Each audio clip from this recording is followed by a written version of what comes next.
हर बदलता चेहरा अपने साथ घटी घटना का आईना होता है। हर चेहरा अपने आप में एक खबर है। हर चेहरा कुछ कहता है। हम चेहरों की भाषा पढ़ना जानते हैं, समझते हैं चेहरों की हकीकत, तभी दिखाते हैं हर वो खबर जो आपके सरोकार की होती है। उत्तर प्रदेश में दिन निकलना मतलब अपराध की शुरुआत हो जाना। खासकर पिछले महीने से महिला अपराध में खासा इजाफा देखने को मिल रहा है। उसी क्रम में आज प्रतापगढ़ जिले के बागराय कोतवाली इलाके में छेड़छाड़ से तंग आकर एक युवती ने कुएं में कूदकर अपनी जान दे दी। जानकारी के अनुसार युवती पिछले 6 महीने से दबंगों से परेशान थी। दबंग युवती से आए दिन छेड़छाड़ और कमेंटबाजी करते थे। युवती ने आहत होकर अपनी जीवन लीला समाप्त कर दी। पुलिस के मुताबिक उत्तर प्रदेश के प्रतापगढ़ के थाना बागराय क्षेत्र में कथित तौर पर छेड़छाड़ से परेशान होकर एक लड़की ने कुएं में कूदकर आत्महत्या कर ली। पुलिस ने मामले में एक व्यक्ति को हिरासत में लिया है। वहीं एसपी अनुराग आर्य ने बताया कि आरोपी के खिलाफ एफआईआर दर्ज की गई है। एक अभियुक्त को हिरासत में लेकर पूछताछ चल रही है। 2 और लोगों की गिरफ्तारी के लिए 3 टीमें गठित की गई हैं। बरेली जिले की पुलिस भ्रष्ट, रिश्वतखोर और बेईमान हो गई है। एसएसपी ने बड़ी घटना के खुलासे और स्पेशल टास्क के लिए क्राइम ब्रांच की स्पेशल विंग का गठन किया था, लेकिन क्राइम ब्रांच वसूली में लग गई है। खनन, कच्ची शराब, पशु तस्करों, गौकसी, जुआ, सट्टा और स्मैक तस्करों से उगाही उसका मुख्य धंधा है। स्पेशल विंग का दरोगा सिपाही हर महीने 1 लाख से लेकर 2 लाख रुपए तक की काली कमाई करते हैं। वसूली का हिस्सा बांट करते और झगड़ा करते क्राइम ब्रांच के एक साथ कई वीडियो वायरल हो गए हैं।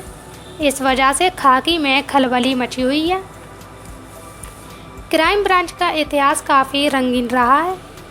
लेडी सट्टा माफिया राबिया अख्तर से साठ-गांठ के मामले में पिछले दिनों क्राइम ब्रांच के सिपाही तैयब अली, रवि प्रताप सिंह और पुष्पेंद्र का डीआईजी रेंज राजेश पांडे ने गैर जनपद ट्रांसफ़र कर दिया था।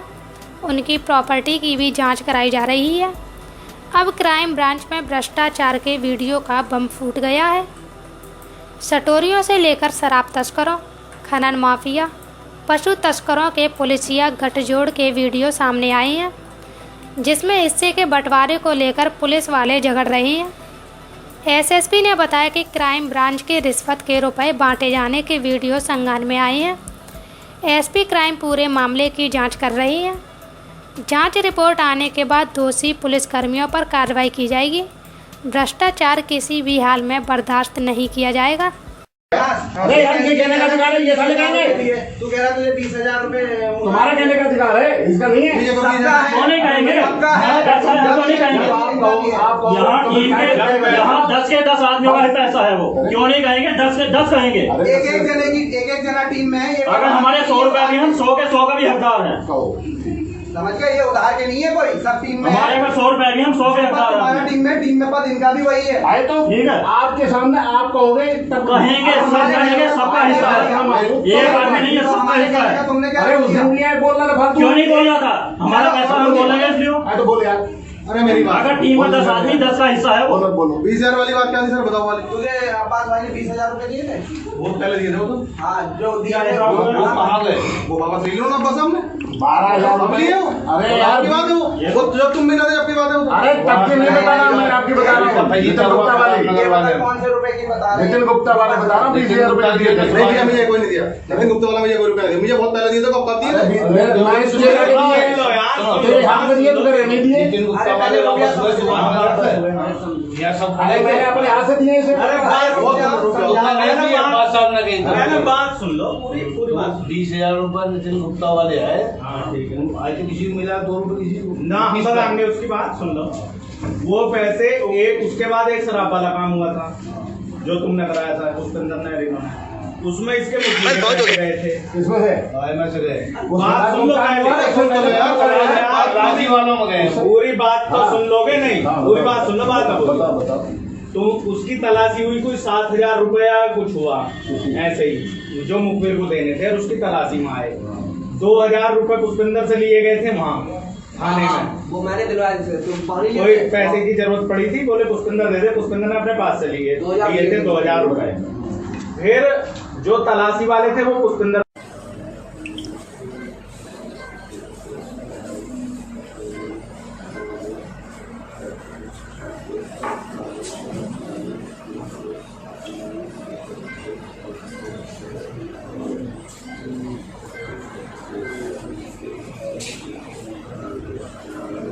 एक बार पैसों का ऑफर दिया ये तो होंगे 79।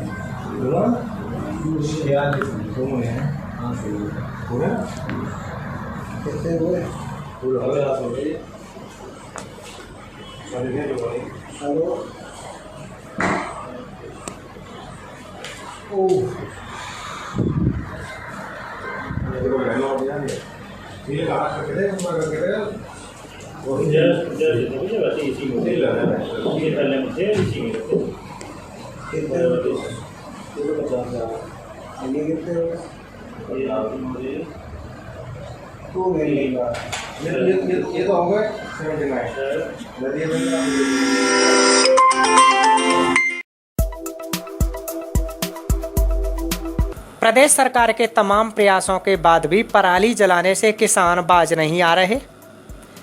फिरोजाबाद में किसानों को पराली के जलाने से होने वाले नुकसान के प्रति प्रशासन, कृषि और राजस्व अफसरों के साथ ही थानाध्यक्षों को इसका जिम्मा सौंपा गया है, लेकिन इसके बाद भी पराली जलाने से किसान नहीं मान रहे। हालात ये हैं कि यूपी सरकार ने सभी डीएमओ को निर्देश दिए हैं कि कहीं भी पराली न जले और जो किसान पराली जलाते पकड़े जाएं, उनके खिलाफ सख्त कार्रवाई की जाए। जिले के प्रशासनिक अफसरों से कहा गया है कि वह किसानों से पराली को गौशालाओं के लिए खरीदे, जिससे कि उसे जलाने की नौबत ना आए। इसके लिए लेखपाल और कृषि विभाग के जरिए पराली को खरीदा जाए। किसानों को खेत खेत पर जाकर जागरूक कर रहे कृषि अधिकारियों से पूछा गया तो उन्होंने जानकारी देते हुए बताया, मैं रामनिवास यादव कृषि विभाग से हूँ। हम लोगों का भ्रमण है कि कृषि में जो आजकल धान की कटाई चल रही है उसमें किसानों को पराली न जलाई जाए, क्योंकि इससे काफ़ी नुकसान है। एक तो भूमि की उर्वरता खत्म होती है, वायुमंडल में प्रदूषण फैलता है, इससे जनजीवन भी खराब होता है। इसीलिए हम भ्रमण कर रहे हैं और हमारे और भी साथी हैं जगह जगह भ्रमण कर रहे हैं। केवल किसानों को यही समझा रहे हैं कि पराली न जला, उसको खेत में जुतवा के जैविक खाद बना। ऐसी कोई नौबत आई है जहाँ मुकदमे की नौबत आ गई? अभी तो साहब जनपद फिरोजाबाद में ऐसी कोई नौबत नहीं है, क्योंकि काफ़ी हमारा प्रचार प्रसार है, तो अभी किसान जागरूक है, लेकिन फिर भी हम लगे हैं। मेरा नाम सूरजपाल सिंह है। मैं सुखाबाद ब्लॉक में सहायक विकास अधिकारी कृषि के पद पर कार्यरत हूँ और यहाँ किसानों को जागरूक करने आए कि कोई भी किसान अपनी खेत में पराली न जलाएं। अगर मशीन चले तो SMS मशीन लगी हुई है, उसके बाद चलाएं। अगर हाथ से काटते हैं तो अपना पुआल को जहाँ भी रखें और ज़्यादा पुआल के गोबर कंपोस्ट खाद बना सकते हैं, कुछ भी कर सकते हैं। जैसे ये खेत पड़ा हुआ, इस खेत में अगर जुताई कर दें 3 किलो बीघा यूरिया के हिसाब से तो सड़ जाएगा, गोबर खाद करेगा। इसमें खेत की उर्वरा शक्ति बढ़ेगी और इसमें अनऑर्गेनिक खाद का मात्रा भी बढ़ेगी, जो यहाँ पर 0% पर चल रही है, कम मात्रा में पाई जा रही है। तो ये सब मैं किसानों को समझाने आए हूँ, जागरूक करने आए कि पराली किसी कदा पे किसी भी कीमत पर न जलाई जाए, क्योंकि इससे बहुत दंडनीय अपराध है और इससे बहुत सारे नुकसान होते हैं। ज़मीन की उर्वरा शक्ति नष्ट होती है, जो उपजाऊ कीड़े मकोड़े होते हैं वो नष्ट हो जाते हैं। उधर सहारनपुर मंडल में 21 किसानों पर पराली जलाने के आरोप में जुर्माना ठोका गया और 50,000 रुपये तक जुर्माना वसूला जा चुका है।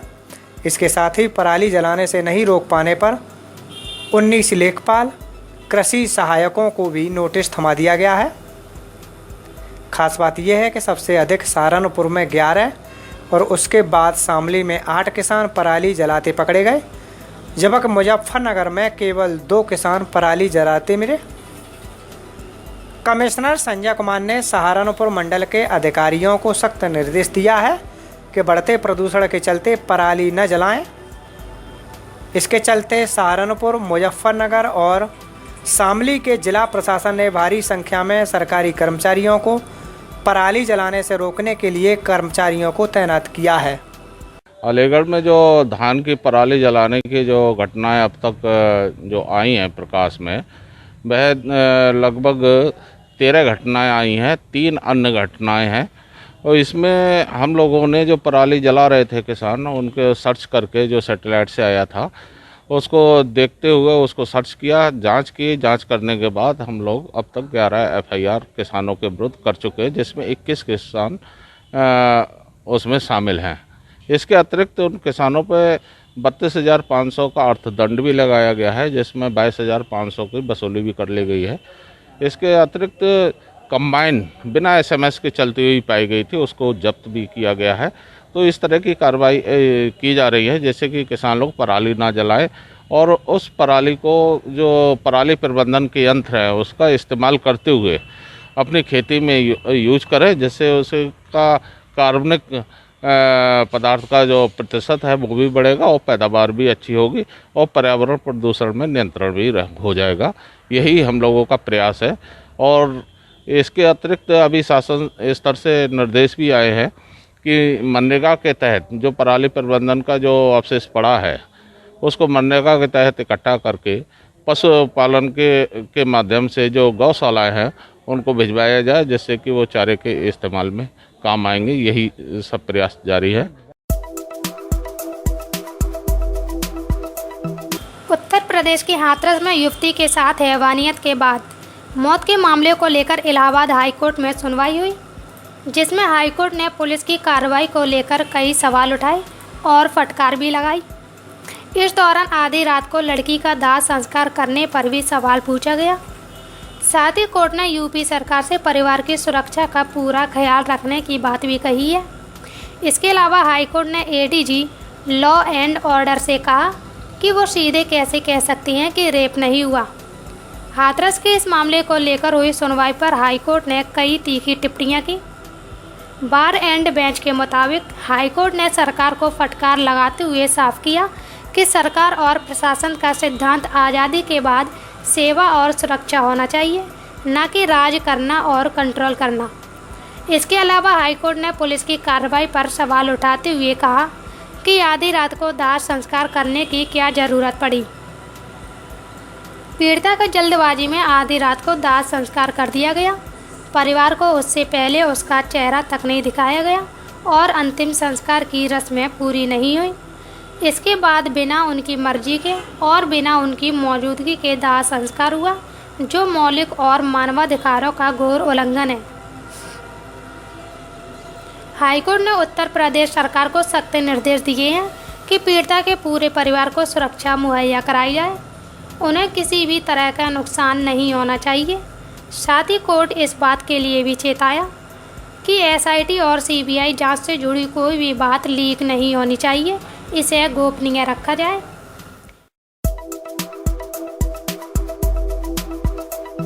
हैदराबाद में लगातार हो रही बारिश से सड़कें जलमग्न हो गई हैं। आम जनजीवन अस्त व्यस्त हो गया है। लोगों को आने जाने में काफ़ी दिक्कतों का सामना करना पड़ रहा है। कहीं अस्पतालों में पानी भर गया तो कहीं सड़क पर कार बहती दिख रही है। खेतों में पानी भरने से फसलों को भारी नुकसान पहुंचा है। पिछले 24 घंटे से लगातार हो रही बारिश के कारण शहर के कई हिस्से जलमग्न हो गए। यहाँ बाढ़ जैसी स्थिति दिख रही है। बारिश के कारण इतना जल जमाव हुआ है कि कुछ क्षेत्रों में तो सड़क पर खड़े वाहन भी पानी में बह गए।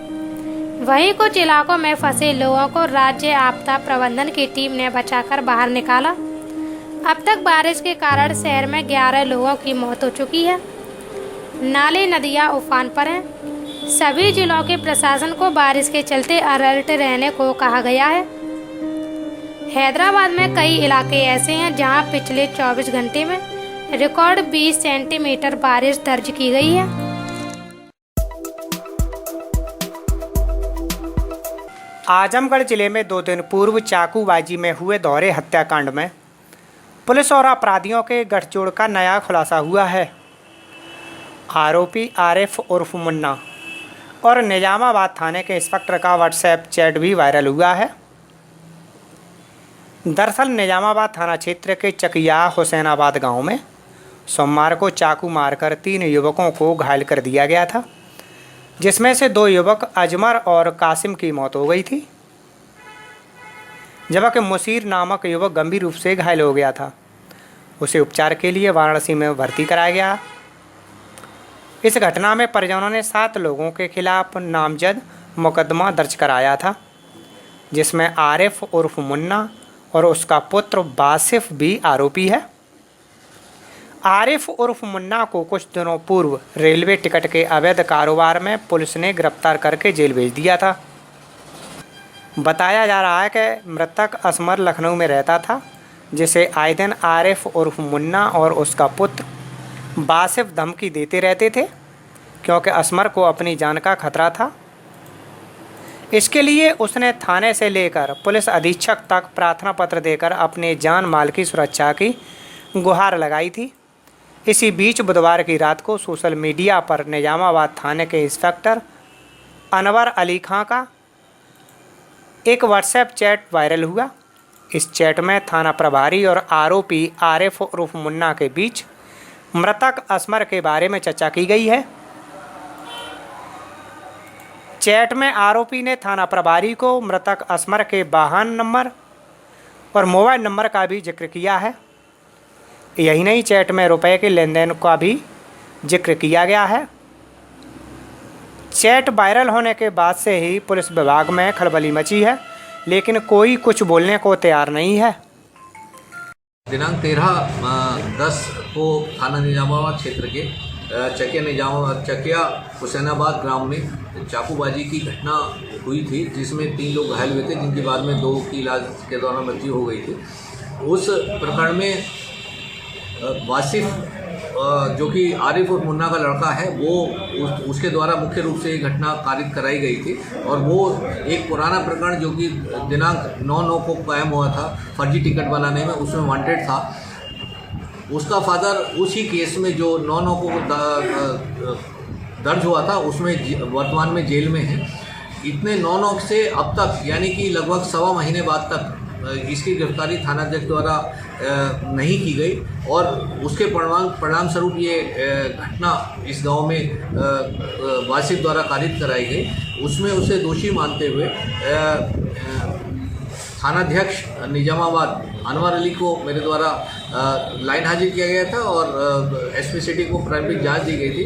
प्रारंभिक जांच में जो प्रथम दृष्टया दोषी पाते हुए इन्हें अनवर अली को तत्काल प्रभाव से निलंबित किया गया है। इसके अलावा एक और इनका व्हाट्सएप चैट वायरल हो रहा है, जिसमें जो अभियुक्त है आरिफ उर्फ मुन्ना, जो कि जेल में, उससे इनका कुछ कन्वर्सेशन है। उस कन्वर्सेशन को भी इस जांच में लिया गया है और जांच के उपरांत जो भी अग्रिम कार्रवाई होगी वो की जाएगी।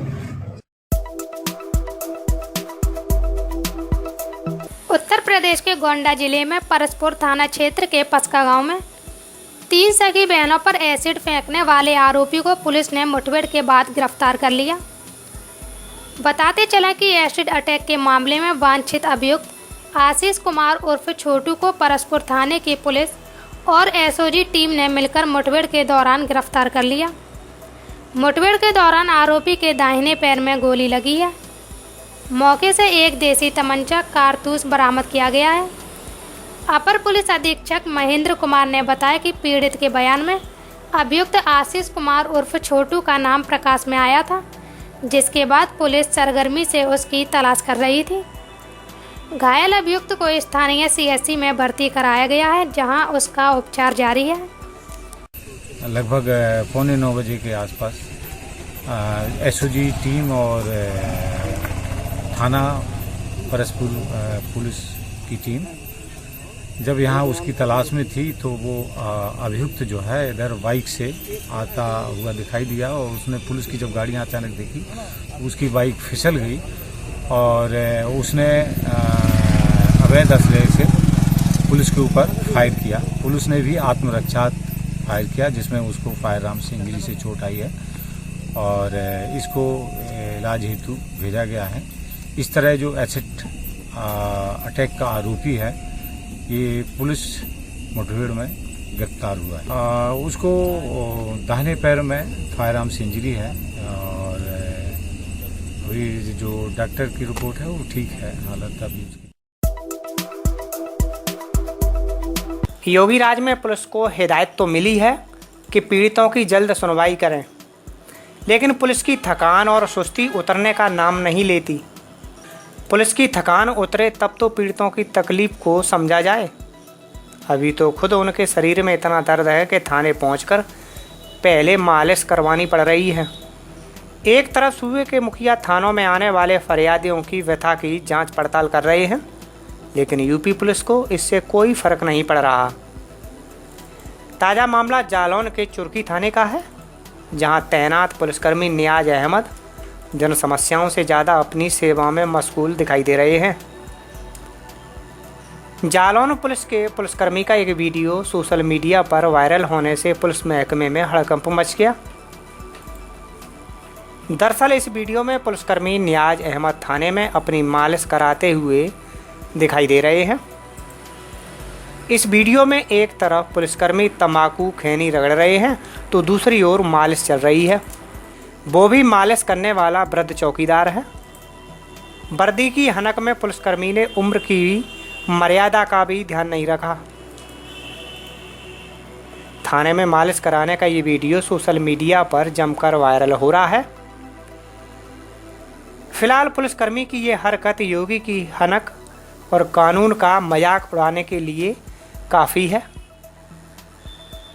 जब वृद्ध चौकीदार ज्ञान सिंह से मालिश कराने और पैर दबाने के वायरल वीडियो का पूरा माजरा पूछा गया तो उन्होंने बताया कि वे पुलिस परिवार के छोटे से कर्मचारी हैं, इसलिए उनके पैर हमें दबाने पड़ेंगे।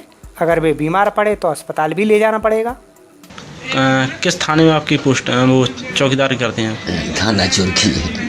अच्छा, तो एक जो वीडियो वायरल हो रही है कि आप एक सिपाही के वहाँ पर पैर दबा रहे हैं, तो क्या था पूरा मामला?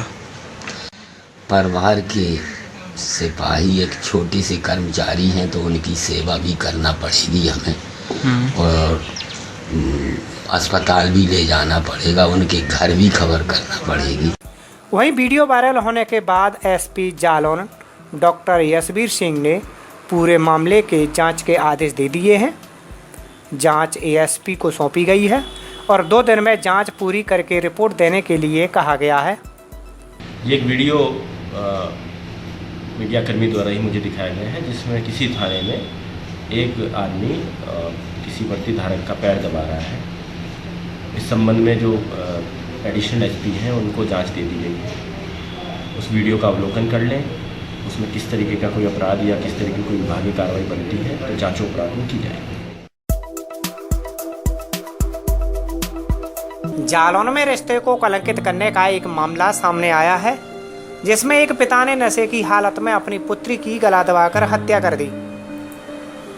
मामला कोठौंद थाना क्षेत्र के डमरूपुरवा गांव का है। शराब के नशे में धुत एक पिता ने अपने परिजनों के साथ मारपीट की और अपनी पत्नी घर वालों को घर से बाहर निकाल दिया।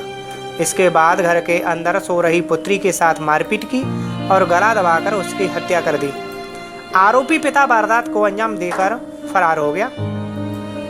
जब घर वाले अंदर पहुंचे तो बेटी का शव देखकर उनके होश उड़ गए। परिजनों ने घटना की सूचना पुलिस को दी।